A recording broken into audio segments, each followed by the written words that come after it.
Hello, my name is Zahn Eastis. I'm the founder and music director of the Juno Orchestra project. That's a project that's in residence at the Brattleboro Music Center. We're very excited to be bringing to you today, and so glad you're here to check out this new project we have, which is called Juno Singles. One of the central tenets of Juno Orchestra is to perform new and much-loved pieces in front of curious audiences. And during the pandemic, we have been unable to find a way to reach as many people as we would like. But now, as we begin to come out of the pandemic, it looks like there will be a possibility for us to create this new project which will walk us back toward getting together. Juno Singles is a four-part project. The first part we're calling Creation. Juno Orchestra has commissioned local composers to write a 10 or 15-minute piece for the string section of Juno. Derek Jordan, a world fusion specialist here in Brattleboro. Robbie Murfeld, who's a very much loved pianist in this neck of the woods. Dana Maiben, she's a Baroque violinist and Baroque music specialist. And then our fourth composer is Eugene Uman, who's the music director at the Vermont Jazz Center. The next part, which we're calling Interpretation, is that Juno Orchestra will workshop each of these pieces, one at a time, in 2-week intervals. Each piece will be performed and recorded, and then we're going to put together a little documentary of each of the composers and a performance of the piece, so you can enjoy this work that we're also enjoying. The third part of this project, we're very excited to be collaborating with Nimble Arts, Serenity and Elsie Smith. They will be providing for us a response to each of the audio recordings. So in addition to 4 performance videos from Juno Orchestra, you have an opportunity to see 4 videos by Nimble Arts that are in response to the music. So we have creation, interpretation, and response. Once we're all done with this pandemic and we can actually get everyone together again, we look forward to an opportunity where we'll take all 4 of these pieces, put them together in one concert, and engage with, again, Nimble Arts. So watch for announcements about that. But for now, we have an opportunity to meet Dana Maiben. She's written a piece for Juno Orchestra called Vermont Seasons. We'll give Dana a chance to talk a little bit to you about her life and about her work and about this piece, and then Juno Orchestra will perform it for you. My mother and father actually met in a music history class in college when they were like 18 or 19 years old. It almost was like the family religion. We all had music lessons. And I remember even having to make a very difficult choice when I was 3 between, do I keep taking piano lessons or do I keep going to the little ballet class? And I chose the piano lessons. It seemed like a very serious choice to me. But I also loved playing and I loved performing even when I was a kid. And I just took to the violin. It was like you throw the fish in the water or something. What the fingers have to do on the violin instantly became much more accessible to me than what the fingers have to do on the piano.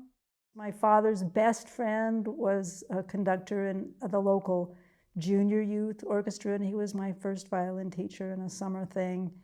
And an old guy named Reginald Beals, who had a wonderful little mustache and red carpeting on his floor and a velvet cushion on his piano stool, and he would accompany my don't exercises with these very elaborate piano accompaniments.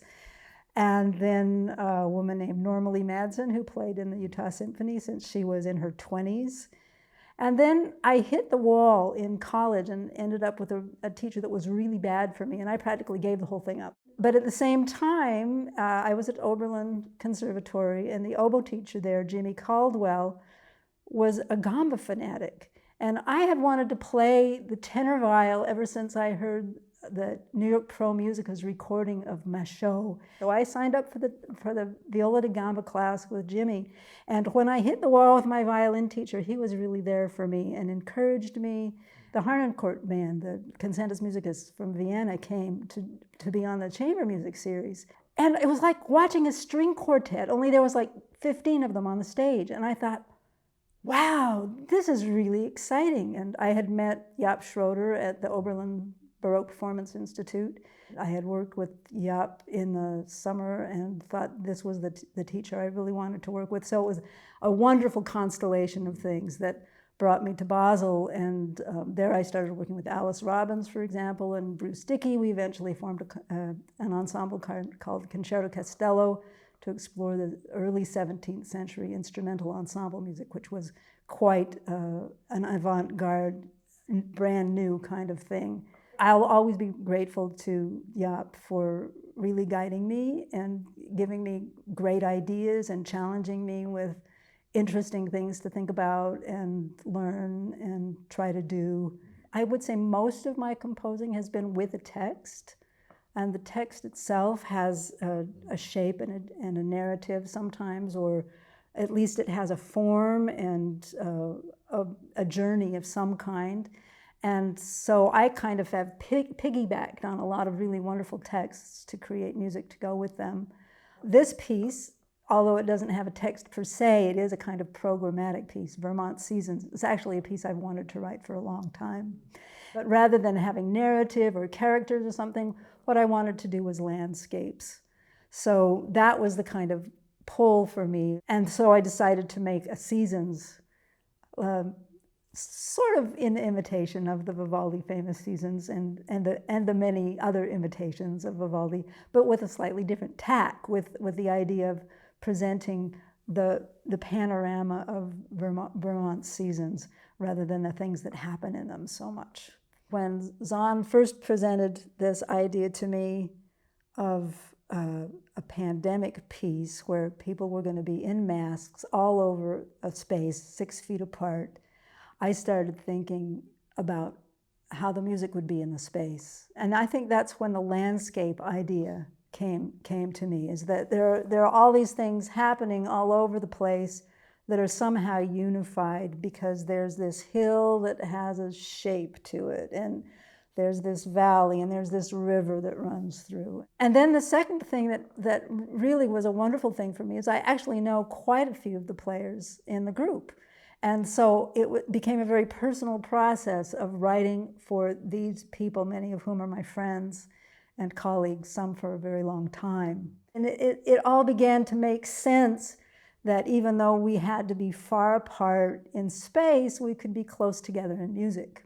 So I got the idea that I would write something that had a certain amount of antiphonal activity, with something happening in this little group over here and then being answered over here. And then when restrictions began to be softened and it was clear that we could be a little bit closer together, I kept that idea of having separate ensembles. And then there's a kind of echo quartet and a quartet that comes out with an idea from time to time and then passes it around. So I started thinking about the seasons in terms of the landscape and in terms of trees and in terms of water, and how water creates the shape of trees and how the trees respond to water, and the seasons create the differences in the trees.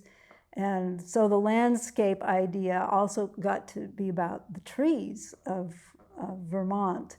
Crimson and Gold is the first one in my mind, and it has a lot of shimmering leaves and just some kind of expansive feel. I started working with the cello trio, actually, with this one. There's a sort of cello choir that comes in over a 5-beat bar and divides it in half. The whole piece is really about how many different ways can you divide a big note into various small pieces. After Crimson and Gold, there's a piece called Snow. When it starts snowing here, it looks fairly innocent for a long time, and then suddenly there's a foot or two of snow on the ground, and then maybe it will go on for another day.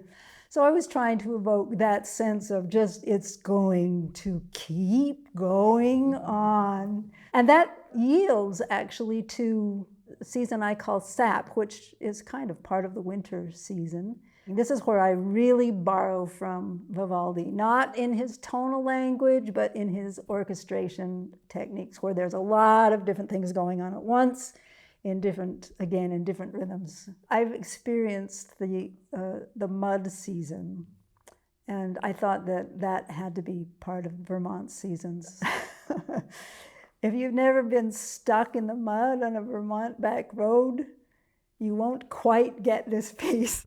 But if you have been, I think it might resonate with you. The final one is actually the first one that I worked on, the first one that I finished. It's called Green. And it's just a happy, it's finally summer. Look at the way all the trees are becoming green kind of piece. And there's some little jokes in there that I hope you can get, but I'm not going to reveal them. That's to be discovered and to have fun with.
you.